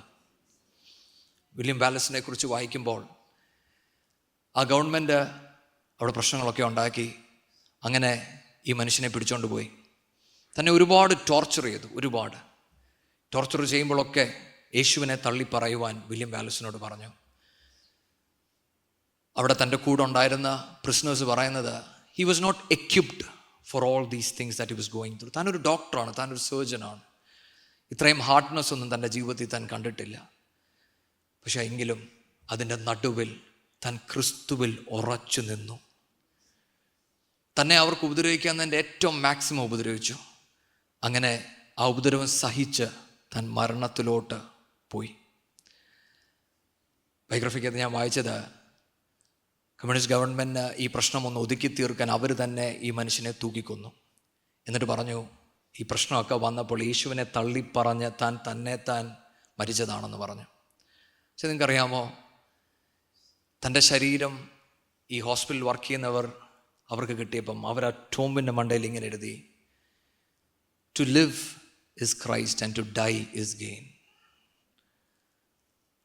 താൻ തൻ്റെ ജീവിതം എങ്ങനെയാണ് ആ കാലഘട്ടത്തിൽ ജീവിച്ചതെന്ന് മറ്റാരും പറഞ്ഞില്ല.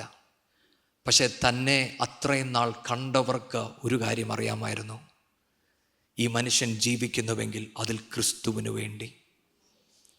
മക്കളെ, ഞാനും നിങ്ങളും ഈ വചനം പഠിക്കുമ്പോൾ നമ്മുടെ അകത്തെയും പ്രാർത്ഥന ഇതായിരിക്കണം, പിതാവേ, ഈ ലോകത്ത് ഞാൻ ചിലത് നേടിയെടുക്കുകയല്ല, നിത്യതയ്ക്ക് വേണ്ടി ചിലത് നേടുവാൻ എൻ്റെ മേലൊരു കൃപ പകർന്നു തരണം.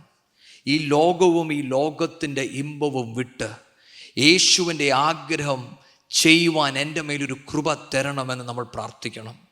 നമ്മൾ ഈ വചനം കേൾക്കുമ്പോൾ, ഈ ബയോഗ്രഫീസ് വായിക്കുമ്പോൾ ചിലപ്പോൾ നമ്മുടെ ഹൃദയം കത്തും. നമ്മുടെ അകത്ത് തോന്നും, പിതാവേ, എനിക്കും ഇങ്ങനൊന്ന് ചെയ്യുവാൻ കഴിഞ്ഞിരുന്നെങ്കിൽ. പക്ഷേ ആ സാഹചര്യങ്ങൾ വരുമ്പോൾ ഒരു പക്ഷേ നമ്മുടെ അകം വിഷമിക്കും.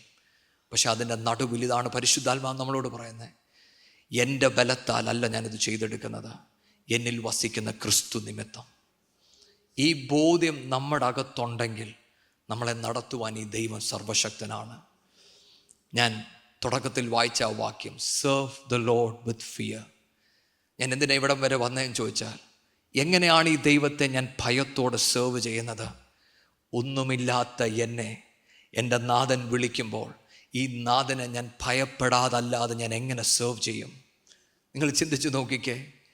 ഒന്നുമില്ലാത്ത, ഒരു ദർശനമില്ലാത്ത, ഒരു കഴിവില്ലാത്ത എന്നെ തിരഞ്ഞെടുത്തിട്ട് എൻ്റെ നാഥൻ പറയണം, ബി മൈ അംബാസഡർ.